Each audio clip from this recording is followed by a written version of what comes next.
Hey you guys, it's Britt. Today I wanted to go over things that you need to know before you think about joining an MLM. So if you're interested, please keep watching.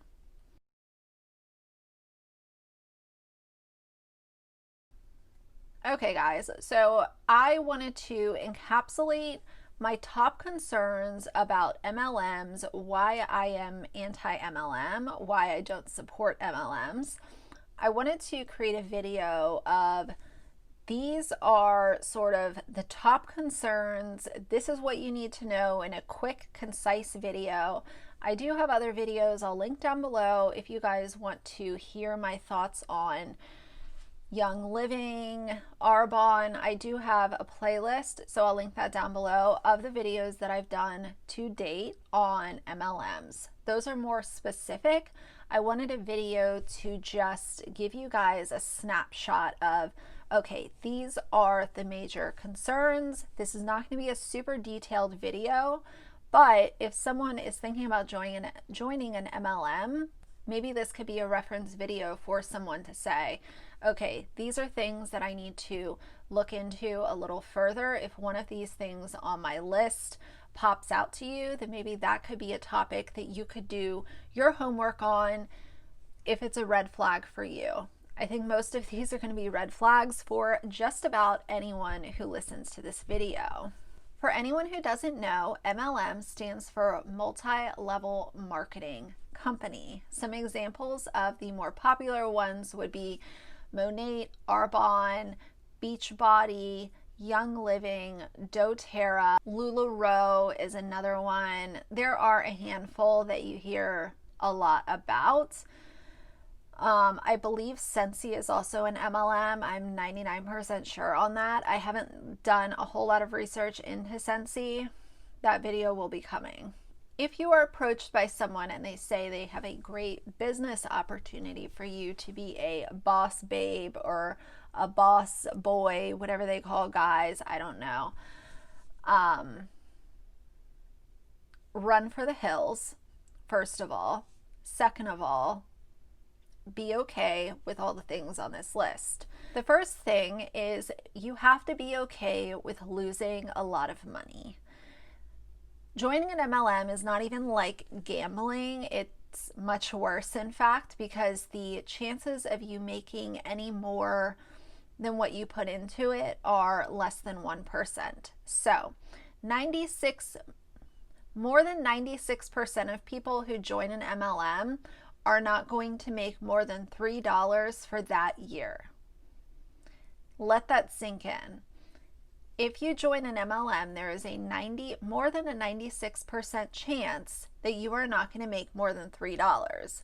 99% of people don't make anything. It is actually really sad when you think about it, because, you know, a lot of these MLM Huns, as they're called, will come to you and say, could you use an extra $300? Could you use an extra $500? And the answer to that for mostly anyone would be yes. If someone on the street came up to me and said, hey, could you use an extra $500? I'm not going to say no. Yeah, of course I could. Anyone could. That is a big pitch, and essentially they give you this false sense of hope that, okay, you buy your starter kit for $200 and you're going to make $500 in the first month as long as you're willing to put the work in. It's all on you. It's never facts. It's always, well, it depends how hard you want to work. Do you want to put the work in to build your own business when in fact all you are is a salesperson, a consultant, because you're not the business owner at all? You know, you have a higher success rate if you started your own business doing something versus signing up for an MLM. So the first thing is you have to be okay with losing money, but more specifically, you have to be okay with losing a lot of money, because many times you're going to have to buy a starter kit and also replenish products depending on what it is that you're selling. And if you're not able to get rid of the products that you have in your possession, then it's just a black hole of money that you're spending every month or every couple of months to make sure that you have the new products. So if by some slim chance someone did want to buy something, you can say, yes, I have the new products in for this season, which is just so fucked up. It's just a black hole of money. That's the easiest way to put it. Next, you have to be okay with being blocked on social media by your friends and family, your actual friends and family. And I say that because when you start with an MLM, you're going to want to reach out to people that you know. It's much easier to reach out to people that you know versus people that maybe you haven't talked to in 5 or 10 years or absolute strangers. So you're going to talk to your friends and family. You're going to be very persistent with your friends and family to buy this crap that you're selling or sign on with you to become a boss babe. And that persistence gets very annoying.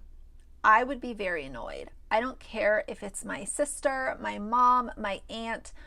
If I feel annoyed by you, and if you're being as annoying as I've seen some of these MLM huns be, I am going to block you. I don't care. I don't care if you're my family, all that blood is thicker than water and all that stuff. I don't really buy into that. If you are being annoying, you will be blocked. So you have to be okay with being blocked by your friends and family. You have to be okay with them saying, please stop contacting me. You're getting annoying. Like, I would just feel like a horrible person if my really good friend or a family member said, please stop contacting me with your business opportunity. I've tried to tell you in a nice way that I'm not interested and you're not understanding it. So eventually you're going to be blocked. The third thing, you have to be okay with lying. And I realize that telling a little white lie, we've all done it. I'm talking about lying about income disclosure statements, claims of the products, how much money you're making, what kind of financial freedom you have. All of that, to some degree, could end up being lies. And you have to be okay with that. You have to be okay with looking someone in their eyes or, typing out an email or a DM and lying about how great this lifestyle is for you. There is only literally a very small percentage, top 1%, that is actually making money in these companies and are actually, they've actually obtained the lifestyle that they are showing everyone on social media. It is such a small percentage that it's almost mind-blowing that anyone is still signing up for these MLMs in the year 2020. And I don't know about you guys, I'm okay with, maybe a white lie here or there. Like I said, we've all told a white lie to make a situation better or maybe get out of something that we didn't want to be in.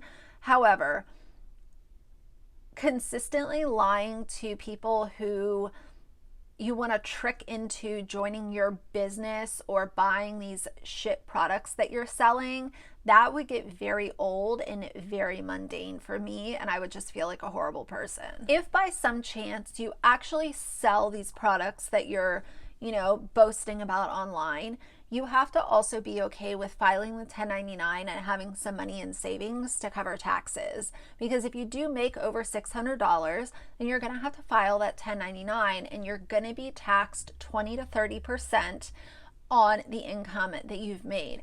Again, it's a very small percentage of people, but if you do join an MLM and you're making a little bit of money and you're not saving it, then when you go to file your taxes and you're responsible for this 20 to 30% on the money that you made, that could be a huge surprise to a lot of people.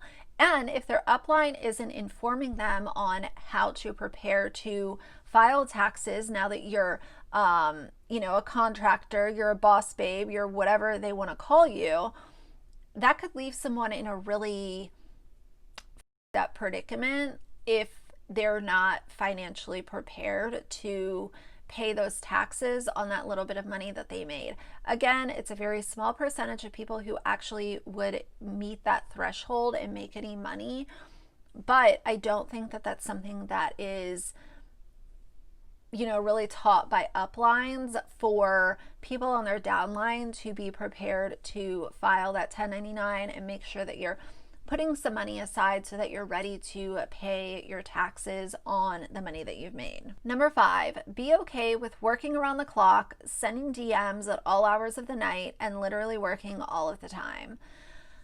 I see this a lot where the MLM Huns will advertise this lifestyle of, oh, I'm doing my workout, I'm walking my dog, I'm at the spa, I'm getting a pedicure, I'm taking the kids to school, I don't have anything to do today, all I have to do is send a couple emails.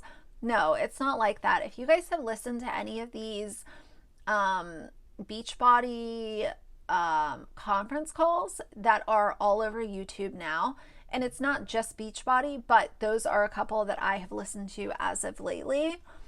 If you listen to them, it is literally so toxic. It's so disgusting the way that the upline will talk to their downlines. There was literally a girl that said, I don't care if your dog is sick at the vet, you should be sending messages from the vet. And I don't know about you guys, but if anyone ever said that to me, I would tell them to kick rocks and I would never speak to them again. Like, so you have to have that in your mind where it's not just like kick up your feet by the pool and, you know, go get a coffee with your bestie and then you have, you know, a nail appointment at noon. That's not the lifestyle at all. You have to be consistently sending messages and checking in with people and sending messages to people that you've already made contact with, calling people, texting people, sending people messages on Facebook. It is such a repetitive and annoying process. I would literally want to hit my head against the wall if I had to do that for even one day. I'm just not that type of person. I'm not going to chase you to like give me money or give me attention or anything like that. Like, if you vibe with me, cool. If not, then I'm gonna leave you alone. Like, I don't understand that at all. So I think that it needs to be said, this little pretty lifestyle that they put out for social media is not the way it is at all. It's consistently sending DMs. You're literally on your phone all day long, constantly being shut down, and like I said in number 2, eventually being blocked many times by your own friends and family. Number 6, and the last one, is you have to be okay with being emotionally, mentally, and verbally abused by your upline. Now, I use the word abused, and that is a big word to use. That is a very strong word to use when it comes to MLMs. However, I have seen so much proof of the way the uplines speak to the people on their downlines. I feel confident in using that word because of the actual proof and evidence that I have seen with my own 2 eyes. They are consistently giving you this like toxic positivity, really condescending in the way that they try to get their message across. It's, you know, if you're not meeting your goals, it's because you're not working hard enough. You don't have the drive. Everyone has the same 24 hours in the day. You're not doing enough.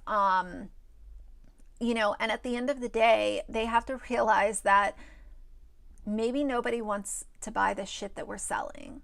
Maybe that's it. They can't accept that you're not selling anything special. It's exactly like what I said in my the toxic diet culture video. You know, instead of going to Beachbody or Arbonne, look at workout videos on YouTube and work with a nutritionist to build a healthy meal plan and figure out what your body needs to feel its best. A shake and a video on, you know, through the Beachbody program is not going to be the answer for anyone, because there are better options out there, in my personal opinion. And, you know, I think of like my full-time job, even my current one, my past ones. If my boss ever talked to me the way that some of these Beachbody coaches and uplines talk to people on these conference calls, I would absolutely like slam the door and walk away. I mean, I would never sign up from the get-go, but the way that they speak to people and they expect them to be motivated when they're talked down to, and ridiculed and told that they're not doing enough, and you know, their dreams aren't going to happen because they're just not hungry enough. It's really disgusting. And if you guys haven't seen any of these calls, I would recommend to look at them on YouTube. They're literally everywhere. You can just look at like Beachbody team call and it'll come up, or Monate team calls. Those are also very popular on YouTube. It's just disgusting. Like, nobody deserves to be talked to like that, especially when you're, you know, you've already put money into this business that you're more than 96% chance you're never going to get that money back. The return on investment is non-existent. And then you're being talked down to by the people that you're supposed to be looking up to. It's just madness when you actually like take a step back and look at it.